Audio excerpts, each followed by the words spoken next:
sagutin niyo muna yung aking katanungan. Ngayong umagang ito, yung po i-text nyo sa akin, saan ka maniniwala? Sa aksyon ba o sa salita ng tao?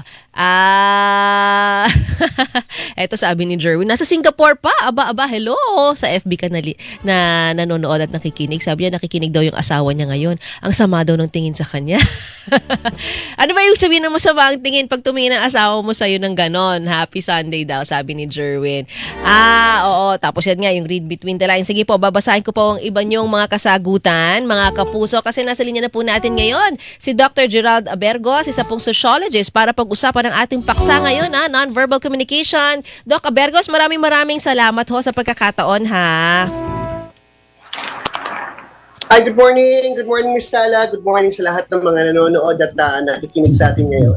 Oo, good morning. Una muna, Doc Gerald, non-verbal communication. Ano ba talaga ito at ano yung mga halimbawa nito? Ayan, yung mga tingin, sabi. Mga tingin, yung mga sa kamay daw, yung mga ganyan. Yan ba yan? Mga maituturing na non-verbal communication? Meron tayong tinatawag na body language and non-verbal communication. Una-una, ano yung body language? Body language na yung mga tingin, yung mga kilos, yung mga pag-ganon-ganon, di ba yung mga masamang tingin, ganyan. Yung mga kahit galit na, nakatawa pa rin, yung mga ganyan, no? Meron din tayong tinatawag na non-verbal communication. These are non-verbal cues, yung tawag na ito yung mga bagay-bagay na meron ka. Okay. Example, relo na mamahalin, sapatos na mahal, ano pa bang mga pwede natin sabihin doon? Damit, yung bag na tatak, diba? Yung mga gadgets na meron ka, the way you carry yourself, yung itsura mo mismo, that's non-verbal cues. Ito yung nagpapahiwatig kung nasa ang estado ka sa buhay. Kung ikaw ay galit, kung ikaw ay masaya, kung ikaw ay walang pakialam, maraming mga bagay ang pwede nating maikono as non-verbal communication. Dalawa pala yun, non-verbal communication and body language. So yung sinasabi ko na madala ka sa tiningin, body language mo yon. Yes, meron tayong body language and non-verbal communication. Okay. Unahin natin ang body language. Ha? Doc Gerald. O yan. Ito, yung sinasabing madala ka sa tingin, pag matalas ang tingin, kahit na sabihin na, hindi, okay lang ako. Pero, nanglilisik yung mata. Okay, di ba, narinig niyo ba kanina? Di ba, pag sinasabi ng mga nanay, ano ka ha, makuha ka sa tingin o madala ka sa tingin. Galit na ba talaga yun lagi? Wow. Ang nakakatuwa kasi sa body language, yung body language is, ano siya language eh. Ibig sabihin, it's a form of communication. Now, same as written language, ang body language, titignan natin siya as a sentence. Okay. Paano sentence? Paano mo nabubuo isang sentence? Nabubuo isang sentence, maraming words magkakasama together, compound yung mga words. Pag binuo mo yung mga words na yun, that conveys a message. Now, ang body language, ganun din. Sometimes, when people say na, they know how to read body language, you know, nagkakaroon ng problema doon kasi ang binabasa lang natin, titignan lang natin yung isang kilos lang. Let us remember na ang reading body language, understanding body language is composed of series of body language, series of movements na pagsama-samahin mo para makita mo, okay, yung totoo. So hindi lang mata, ganon. Hindi lang mata. Maaring ganun lang yan, galit na yan, ano? Pero actually, hindi naman pala siya galit kasi habang nakatingin sa'yo, tinitimplahan ka naman ng kape. So ano ibig sabihin nun? May care pa rin siya sa'yo. Pwede naman nakasmile siya, pero nagdadabog. Oo. So yung lagi nakakulot ang noo, lagi ako nasasabihan, masungit daw ako. Kasi alam mo yun, yung laging sulubong yung kilay mo. Hindi ko naman alam na nasalubong pala yung kilay ko. Nanonood lang ako ng pelikula. Galit ka? Bakit? Ba't nakakulot yung noo mo tapos yung bibig mo parang yung maliit? Sabi ko, hindi ko alam yung mga ganon. Merong mga parang non-voluntary movements din sa mukha, hindi ba? Oo. Yung tulad doon sa yung nakasimangot na galit ka ba? Ang mga nasasabihan niya, nako, makaka-relate po sa atin ang mga mahihina ang mata. Kasi pag mahina ang mata mo, nakagalit ka talaga. Pero pag nasalubong ka, bakit nagagalit ka sa akin? Anong kasalanan ko? Hindi lang kita makita. kaya nakakunot yung ulo, nakakunot yung... Oo, noon niya. 'Di Sa ba? Yeah, so ang body language ay series of actions na Mm. pagsasama-samahin mo. Oo. Hindi siya isa lang nakita natin tawag ito ganito naka-cross cross arms. 'Di ba? Oo, Pag yung parang halukip-kip na ganyan. Galit. Parang ano daw negative yon? yung Hindi willing maging open or parang maaring ano, parang ayaw niya sa'yo gano'n. Totoo ba yun? yeah, yung negative yung reaction sa akin, yung Oo. parang hindi siya interesado. Pero nakaganon siya, malamig. Hindi Oo natin nga naman. tinitignan, naka-cross arm siya kasi giniginaw yung person. So, maraming nagsasabing eksperto sa body language o marunong tumingin ng body language. Pero ang problema is hindi natin tinitignan that body language is a language nga, form of communication siya. Mm. So, it's a series of actions na dapat pagsama-samahin at tignan Oo. natin, okay, ito ang gusto niyang sabihin. Oo. Ito, nabanggit ko rin kanina, 'di ba, yung mga investigador, hindi lang talaga binabase yung kanilang desisyon dun sa sinasabi ng tao. Yung ano daw, yung bawa kahit na yung iba, 'di ba, alam nila sa mata titingin eh. So kaya nila makipagtitigan sa talagang hindi ko ginawa yang krimen na yan o hindi ko ginawa 'to. Wala akong babae, wala akong number 'to. Nakatingin talaga sa Di pero ba, sa kamay daw, sabi niya, yung parang hindi mapakali yung kamay, yun daw din yung dun daw nagma-manifest o lumalabas yun kung nagsisinungaling. Totoo ba yun, Doc Abergos? hindi totoo yun. Hindi totoo na kada pag nakatingin sa diretso, hindi nagsisinungaling. At hindi totoo kaagad, na kapag hindi mapakali, natataranta na. Hindi ko totoo kaagad na kapag Mm. kinakabahan, may ginagawang kalokohan o hindi nagsasabi ng totoo. Maraming factors po siya. Pero tingnan po natin Okay. isa-isa. No? Okay. Sinasabi, hindi daw hindi daw makatingin sa mata, director eye to eye, kapag nagsisinungaling. Mm. Di ba alam na po natin yan?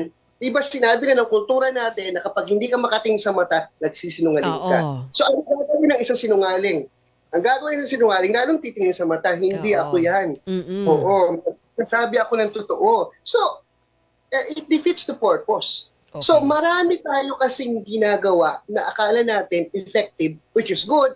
Sometimes it's effective, pero with a good eye and a keen sense of observation, yung series of actions ang titignan po natin para makuha natin yung kabuuan ng message na kinukonvey. Oo, hindi pala siya ganun kadali. Pero kasi di ba may kasabihan, ito sabi rin ni 9582, action speaks louder than words. Di mas maniniwala talaga ako sa aksyon. Dapat iobserbahan ko pa siguro sa hindi lang isang beses. Pero kapag talagang paulit-ulit yung aksyon na yon na taliwas naman sa sinasabi niya, mas pananiwalaan ko yung aksyon. Tama ba yon, Doc Gerald? Okay. Kasi action speaks louder than words. People will act. Yung action, di ba? Dadayain niya, i-actingan niya lang. Hindi na action, acting. I-acting lang niya. So alam natin na kapag nagdabog, mainit ang ulo, so hindi siya magdadabog. Alam natin na kapag nagbibigay ng flowers, nagpapasaya, kahit, alam mo yun, magbibigay ako ng flowers right now. Ang problema naman, pag nagbigay ka ng flowers, sabihin naman ni Girl Lalu, bakit mo ako binibigyan ng flowers? Siguro may ginawa kang kasalanan. Grabe namang nega nun. Pwede bang thank you na lang? Diba ganun na naman? We tend to overthink. Ang kabuuan, ang actual concept ng body language is iisa-isahin natin, titignan natin ano ba yung sunod-sunod na actions niya. Ay nako, Miss Dala, napakarami po yan, pero I guess itong umaga na ito, maraming matututunan ng ating manonood para makita nila na maayos din nila yung action nila. Baka naman yung action ko, it conveys insincerity, pero sincere naman ako. Oo So, nga. ayusin natin yon yung action na yon. Baka naman yung action ko, parang ang yabang na sa kanila, pero hindi ka naman pala nagyayabang. So, this morning, yun ang pwede nating maituro sa ating mga nanonood at tamang. Pero Doc Gerald, di ba natural, sa akin hindi ba natural sa katawan mo, sa facial expression mo, yung gagawin mo sa nararamdaman mo? Parang kahit hindi ka magsalita. Di ba kahit na Meron ito? kasi tayo, Go ahead, Doc. meron kasi tayo mga tinatawag na micro-expressions na yung kahit anong smile ko, Nakaswile ako ngayon, Miss Lala, pero naiinis na ako. Yes. Biglang may ganun, di ba, no? So, yung micro-expressions, yung mga split second na yun yung tinitrain ay with a good training, with a good natural ability to see that, to observe that, mararamdaman ng tao kung sincere ka o hindi. Ayun, nabanggit mo yung mararamdaman. Minsan kasi sa pakiramdam, di ba sinasabi nila yung mga babae malakas daw ang kutob? Tsaka pakiramdam, That's true. minsan ba doon tayo magbabase? Kasi minsan ba, ay, hi, di ba yung ngiti, ang laki-laki. Tapos parang biglang nawala yung ngiti. Ay, alam mo yun, parang, tapos mafe-feel mo, parang hindi sincere tong tao na to Tapos niyakap pa ako. Parang may ganon. Kailangan Parang mo may something. oo, may something, pero hindi mo ma-explain. So, yun ba paniniwalaan mo, yung gut feel na tinatawag, Doc Gerald? But feel. Miss Lala, ano ba talaga yung woman's intuition na tinatawag na yan? Wala tayong scientific basis right now kung ilang percent ang woman's intuition na tama. Pero right now, Miss Lala, this is just for usapan lang naman natin yung isang palasak na usapan lang. For me and for others also, they would say na 85% ng woman's intuition is most probably true. 85%. Di ba 85%? Bakit kaya? Ito ang titignan natin. Gut feel. Siguro magpaano tayo dito sa magpatanong tayo sa mga texters. Sino ang mas magaling magsinungaling? Lalaki o babae? O sino ang magaling maka-detect ng sinungaling? Lalaki o babae? Okay, di ba may mga ganong usapin Ay, talaga ba may ganon? Sino magaling magsinungaling? Teka lang, hindi ko naisip yung tanong na yan. Hindi ko masagot. At least may sagot doon. At yung sagot doon ay scientific. Okay. Tignan po natin yan. Okay. So, ano ba yung gut feel na yan? Sige, sagutin na natin right now. Sinasabing ang mas magaling daw mag-detect ng kasinungalingan ay babae. Okay? Bawal na po kami lahat yan. Bam, good job. Ang pinakamagaling daw magsinungaling ay still, Bisala, babae rin. Parang di ako papayag Bakit? Marami na magagalit kay Dr. Abergos ngayong araw na ito. Bakit babae? Bakit naman, di ba? Bakit babae naman? Yung pagsisinungaling naman, hindi naman natin sasabi negative kagad ang pagsisinungaling. Okay? Sino yung mas magaling magtago ng nararamdaman? Mas magaling pagpapaliban muna ng actual na nararamdaman niya at ilagay ang mindset sa something that is different from what she feels. Babae. Ito po yan, Ms. Dana. Okay. Scientific po ito, scientific.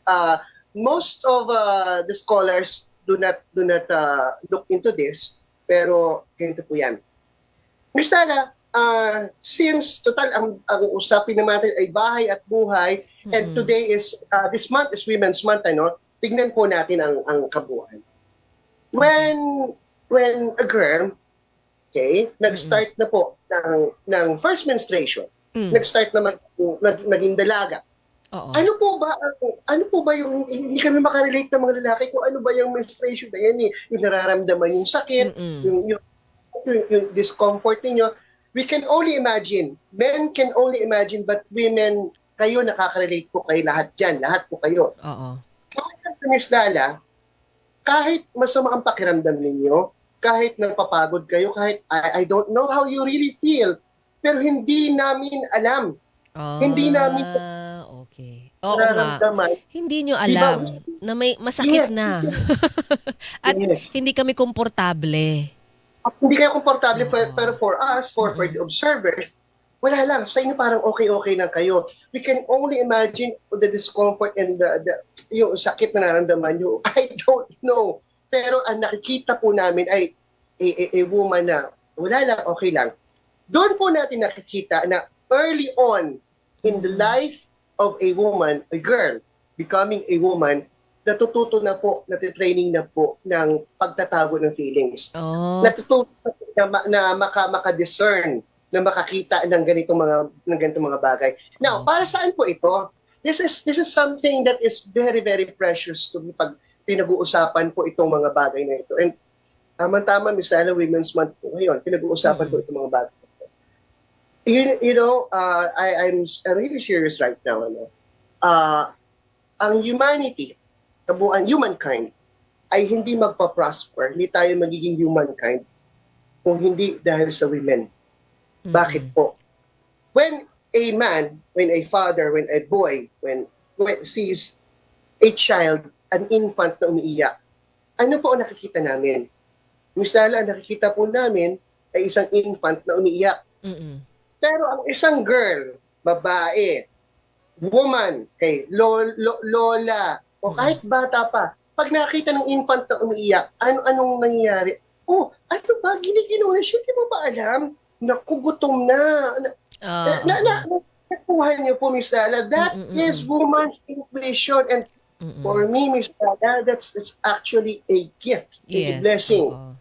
Kasi kung hindi dahil sa woman's intuition na yan, nasaan po tayo ngayon? Ang nag-alaga po sa atin predominantly are women, mothers, mga lola, mga ate, mga tiyahin. Yung mga bagay po ito, because of that intuition, naging healthy po tayo at nagkaroon po tayo ng mankind. Oo. So, Yeah. importante usapin po yan na kung sino po ang tungkol sa woman's intuition. Isang malaking paggalang po sa ating kababaihan ang pag-acknowledge that women really are women may power talaga. Ganun ba? Oo. Okay. Akala ko negatibo yung dating nun eh. Parang pagsisinungaling. Hindi, pero sa akin kasi 'di ba nandun yung mataas daw ang threshold for pain namin. Kahit pa Yes. emotional 'yan, 'di ba? Yung mga battered women.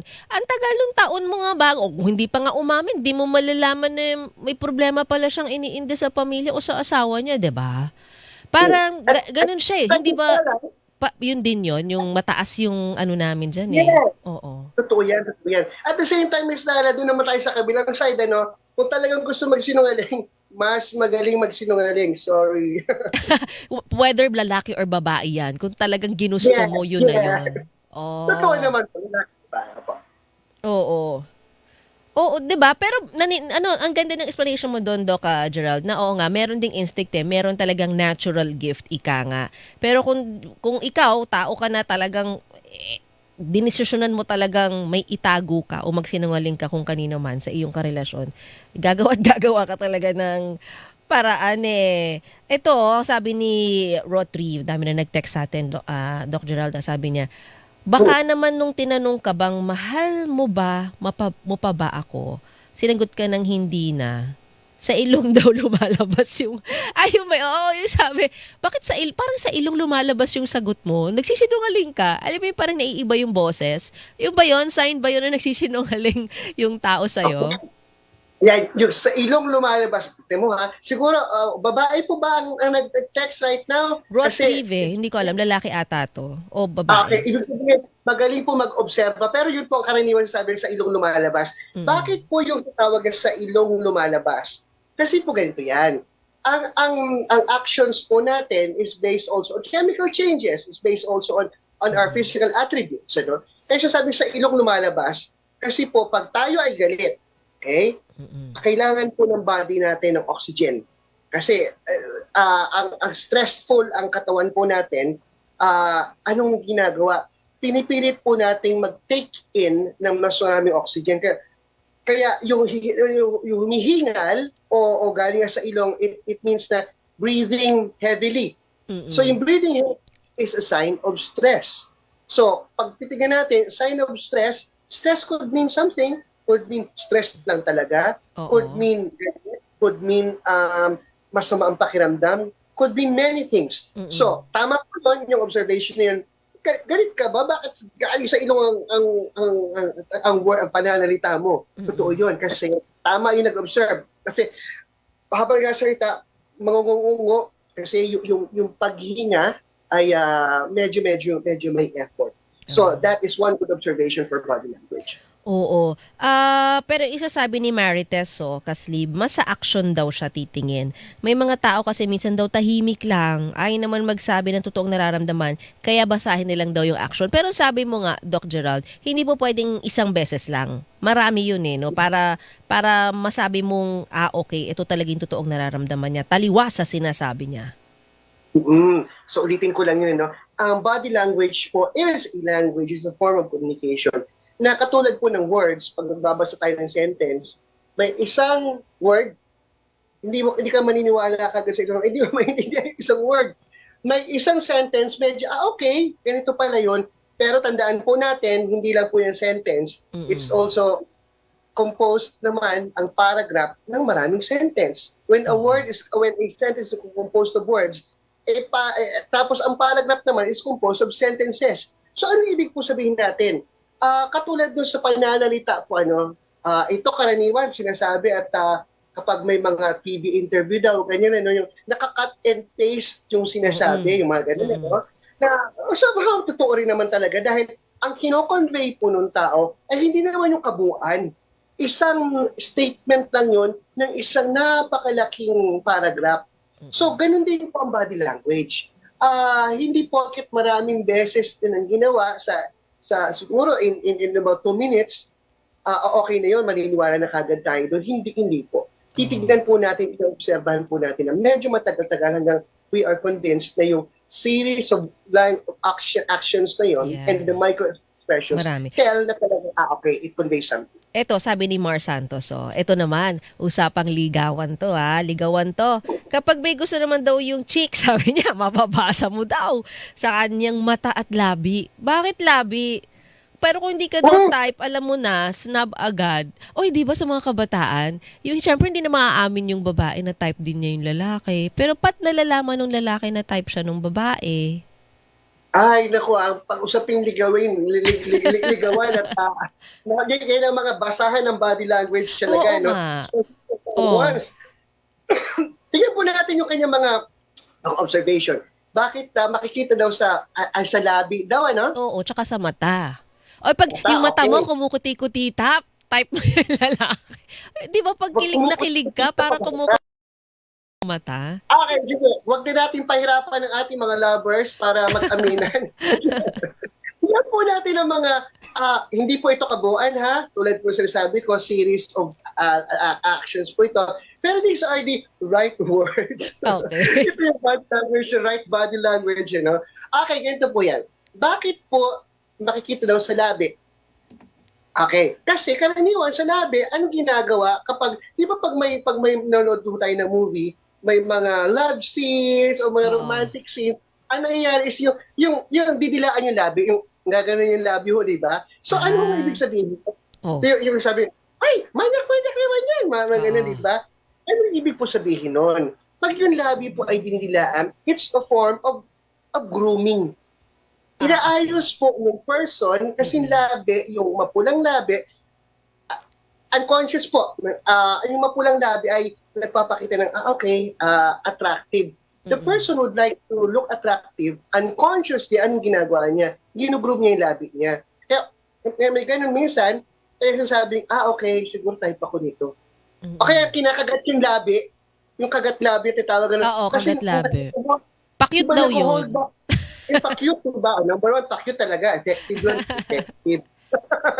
Pero, bakit kinakagat yung labi? Kasi nag-hold back. Alam niyo, yung gusto na gusto na magsalita, gusto nang maging masaya yung usapan, gusto niya nang magwala na, yung talagang to show her true self. Pero, nag-hold back siya. Kinakagat yung labi. Tama po yun yung observation na yun. Mata naman po, ano naman yung sa mata? Yung mata daw, kumikinang-kinang ang mata. Yung twinkling eyes. Totoo ba yun? Mga twinkling eyes na yan? Totoo po. Bakit po? Kasi kapag tayo ay masaya, kasama po sa muscles ng face po natin, yung tear ducts. Di ba pag tumatawa tayo at grabing sa'yo ng tawa natin, napapahiyak nga. Ay nako, lagi ako nagganyan, Miss Lala. Ang babaw ng luha ko. So, kumikinang yung mata ko because of that. Bakit naman? Ba't ganun? That's it. Because of the emotions na nararamdaman. Kaya hindi mo matatago kung talagang kinikilig ka. Ay, eto, nakakatawa. Si 3366, nag-text natin, sabi niya, sa FBI daw, sa Quantico, West Virginia, Meron daw tinatawag na Behavioral Analysis Unit. They study people including criminals, how they behave, react, respond to questions, and assess whether they are lying, and therefore if suspect or is innocent. If suspect daw siya or innocent. So, ang daming pala nun. So, kaya nga, non-verbal communication, body language, tapos yung pagsasalita din niya. Hindi talaga kaya. Kumbaga, ang natutunan ko rito rin, no, hindi natin kayang mag-judge ng tao sa unang beses lang natin makita, lalo na kung sa body language lang mo ibibase, no? Yes, totoo po yan. Oo. Kung there's something that we can learn about this, is that we don't judge too easily. Mm-mm. Kasi sometimes yung judgment po natin is because of our emotional aspect, kung ano emotion natin, anong feeling natin tungkol sa other person, tungkol sa situation. Kaya clouded din ang judgment natin. So, yung knowing body language, sometimes, lalo yung little learning is a dangerous thing. Totoo yun eh.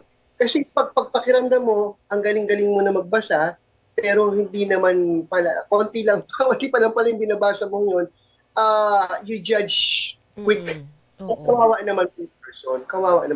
Oo. Eto, panghuli ko ha, bago ho tayo, mamaya kasi, alam mo isa pang issue, mga mahaba-haba kasi rin talakayan to. Yung mga bata, di ba parang andali nilang magsinungaling? Yung bang tinanong mo lang, nagawa mo na ba yung assignment mo? Opo. Yung pala, hindi pa. Alam mo yun, tapos di ba yung iba may tinatawag na pathological liar? Ano to? Mga adults na to, na madadiagnose pala silang pathological liars. Ano yun? Ano po ba ibig sabihin nun? At paano nagsisimula yun? Kailan ba yun magsisimula? At paano mo malalaman kung ganun yung case ng tao na kausap mo? Mamaya yan sa ating pagbabalik. Pero bago tayo mag-break, Doc Gerald, dami na nagte-text sa atin. Paano kung magaling lang siya umarte talaga? Paano mo malalaman kung sincero talaga yung kausap mo? Ang galing niya umarte. Good job. Kung magaling umarte at di mo nakita ng isang good job sa umarte. Yun po yung sinasabi ko kanina. Ang dating ng paano pag magaling siya umarte, hindi natin nakita ng sinungaling. But the point there is, kung pwede nating ayusin ang action natin, na maging maayos tayo, maging sincere tayo, maging tama, pwede po nating mabago yung the way we talk, the way we move, para to convey the right emotion or the right feeling at a certain situation. Pero ako mismo, kung ako yun, paano ko naman siya mababasa kung ang galing niyang magtago ng emosyon? Kung mas magaling po magbasa ang magbasa ng body language. Kaya, sabi nga kayo sa FBI daw, di ba, may profiling, yung sa criminal investigation. Tandaan po natin na itong mga professionals na ito, they are professionals. Napakarami po nilang taon na ginawa na pag-aaral tungkol dito. At maraming beses din po sila nagkamali, maraming practice. Kaya professional po kasi day in and day out, this is what they do. They hone their talents. For enthusiasts, at hindi naman ganon, let us not judge too. Hindi din talaga madali, no? Pag ako ganyan, yung ako nang pa-stress, hindi ko naniniwala sa'yo, bahala ka sa buhay mo. Sige, antayin kong umamin ka sa akin, ha? Ganun na lang. Teka muna, nako, haba. Mas gumaganda po ating talakay mga kapuso. Sige, ihabol niyo na yung mga text nyo, lalo na yung susunod po ating pag-uusapan na yung sa mga kabataan, yung pagsisinungaling sa mga kabataan. Normal ba talaga to? May stage lamang ba ito? At ano ba yung tinatawag na pathological liar? Mamaya po sa bubalik yan na. Ito na ho, nagbabalik si Doc Gerald Abergos, isa pong sociologist, para po pag-usapan yung para sagutin ang mga usapin natin ngayon sa pagsisinungaling o tama bang damdamin ng mga tao. Kasi ito na ha, Doc Gerald, eto na po, may katanungan na tayo agad. Sabi ni 5471, how can I encourage my children to open up to me at hindi daw magsinungaling? 14 years old at 10 years old daw silang lalaki. Tingnan mo, so 10 years old at 14 years old, yan ba yung mga stage na parang ang bilis magsinungaling ng mga bata? Parang ang daming takot? Ganun ba yun, Doc Gerald? Meron po tayong tinatawag na psychosocial theory of development. In a certain period in time ng age ng bata, meron silang developmental task na kailangang magawa, makuha. Ito yung sa mga ages na yun kasi doon nila nakikita na kailangan nilang mag-survive sa society na ginagalawan nila. And Oo. sometimes, lying helps them survive it. Yung makiayon, makibagay, kapanapanabik at kagilagi-la sila sa mata ng kailang mga peers, ay sometimes, sadly, children, kids, Oo. kailang adults, medyo dun din nagsisimula na magkaroon ng Ah, pero pagkakapagay. kasi 'di ba bata pa lang tayong mga magulang, o masamang magsinungaling ha, okay parang lahat na lang kahit sa eskwelahan naman yun din ang ano, 'di ba, honesty. Pero bakit nila Yung 'to sala, ginagawa? I mean, ano ba 'to, mag-aalala ba ako bilang magulang? Kasi so parang nag-aalala yung texter natin, eh. Mag-aalala ba ako bilang magulang, oo, kulang ba ako ng pagtuturo sa kanila ng tamang asal o may stage lang talaga ito na ma-o-overcome din ng bata? every parent po, yan ang isa sa mga worry kung paano matuturuan at mag-guide yung kailang mga anak na Oo. to hopefully not lie. But Miss Sala, children learn what they live. Yung sabihan natin is na do not lie, hindi maganda, hindi masama yan, ganyan, no? Mm. Pero when they observe sa mga adults na lying works, when they Mm. observe sa mga adults na a white lie is okay, Mm. when they are put into situations na kailangan nilang magsinungaling at mapapasinungaling talaga sila, ay doon kasi nahuhone yung pag-uugaling yun. Hmm. So, we walk the talk. When we tell children na lying is not really good, it will put you in trouble, sometimes adults have to lie on many things. Oo. It's an obvious fact. Hindi po natin pinagkakailayan, ano? Pero kung may mga bagay na gano'n at mapupunta ang mga anak natin sa isang sitwasyon na maoobserbahan nila na hindi pa age appropriate at hindi pa nararapat para sa kanila, siguro i-shield muna natin sila sa mga pagkakataon yun. Oo. I'm not saying na lying is good, ha, but real life, real talk tayo, Oo nga. bayat buhay. Totoo naman Ah, 'yan. Sometimes kailangan natin ipakita na we're just okay, na hindi tayo nahihirapan, na hindi tayo galit, or kahit hindi naman tayo galit, kunyari galit tayo, mako-confuse kasi mga bata. These are Hmm, adult mm. situations na hindi nila alam. Oh, parang bigla ako naisip diyan 'no, yung mga hirap na magulang. Halimbawa, problema na pala financially, hindi na pala mapa-enroll yung anak. Biglang sasabihin, "Hindi, okey lang tayo anak." 'Di ba? Eh, Yeah. lying din yun, 'di ba? Parang Eh, pinapaganda mo lang, white lie para lang hindi masaktan yung anak mo o kaya hindi mag-alala yung anak mo, pero lie pa rin yun. So, puwede rin kaya talagang maaaring gano'n din yung iniisip nung bata, magsinungaling lang ako kay mommy na nagawa ko yung assignment ko para hindi siya ma-stress. 'Di ba maaaring gano'n kaya din yung iniisip nila, eh, 'no? kaya yung sinabi ng just to survive. Oo, oo. Dumadating sa punto ng isang na consciousness ng isang individual na lying works pala, lying helps Ah, pala, lying oo. nakakalungkot siya, pero that happens. Lahat Mm, po tayo, pinagdaanan po natin yan. Hanggang sa maintindihan natin, malaman natin with logic mm. and guidance and ethics, na, kahit hindi tama, hindi tama. Magsabi Oo, na lang ako. yeah. Sabihin niya yung totoo, walang white lie, white lie. Lie is a lie.